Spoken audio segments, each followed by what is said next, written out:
Hello and welcome to our next instalment of Esther. We're on Esther chapter 3 today.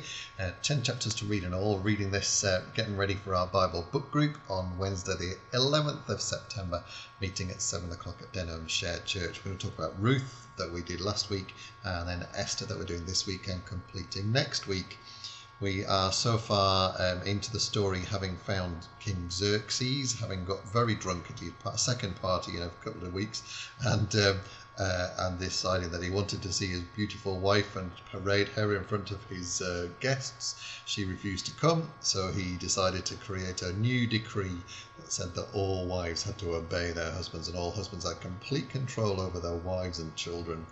And it was a law that could never be changed, was what he decided. And then with his officials, they decided that it would be a good idea to have a beauty pageant to choose a new queen in place of Vashti. And they brought women from all over the provinces, the 127 provinces that King Xerxes ruled over. And these beautiful women were treated to a beauty treatment for a whole year, and then they paraded in front of him, and then they each of them went into the king's chamber for the night.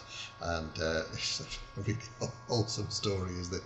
And one of the women who was there was Esther, and she was chosen to be the new queen. So she became Queen Esther. She was a Jewish woman, and but she was keeping her Jewishness secret.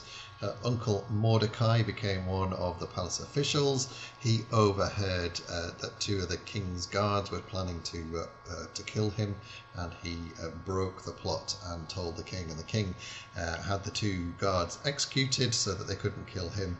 And that's where we got to yesterday. So that brings us now to chapter 3, and we'll find out what happens next. Later, King Xerxes promoted Haman, the son of Hammedatha, to the highest position in his kingdom. Haman was a descendant of Agag, and the king had given orders for his officials at the royal gate to honour Haman by kneeling down to him. All of them obeyed, except Mordecai. When the other officials asked Mordecai why he disobeyed the king's command, he said, "Because I am a Jew."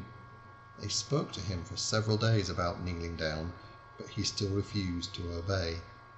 Finally, they reported this to Haman to find out if he would let Mordecai get away with it. Haman was furious to learn that Mordecai refused to kneel down and honor him, and when he found out that Mordecai was a Jew, he knew that killing only Mordecai was not enough. Every Jew in the whole kingdom had to be killed. It was now the 12th year of the rule of King Xerxes. During Nisan, the first month of the year, Haman said, "Find out the best time for me to do this." The time chosen was Adar, the 12th month.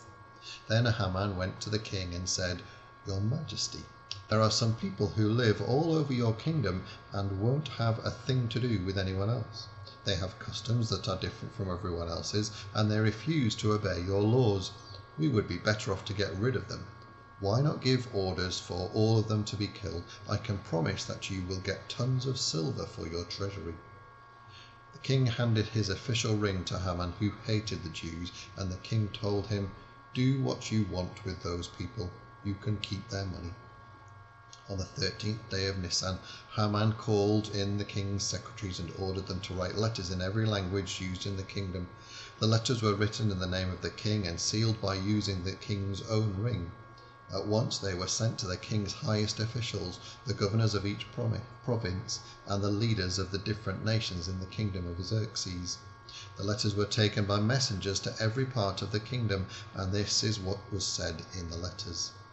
On the 13th day of Adar, the 12th month, all Jewish men, women, and children are to be killed, and their property is to be taken. King Xerxes gave orders for these letters to be posted where they could be seen by everyone all over the kingdom.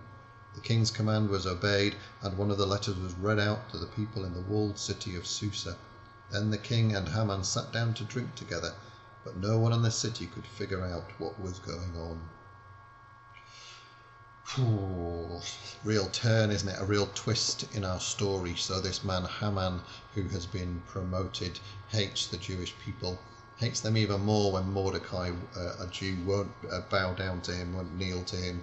So he decides to not just get rid of Mordecai, not just to take revenge on him, but to take revenge on the whole of the Jewish people and decide to just wipe them out.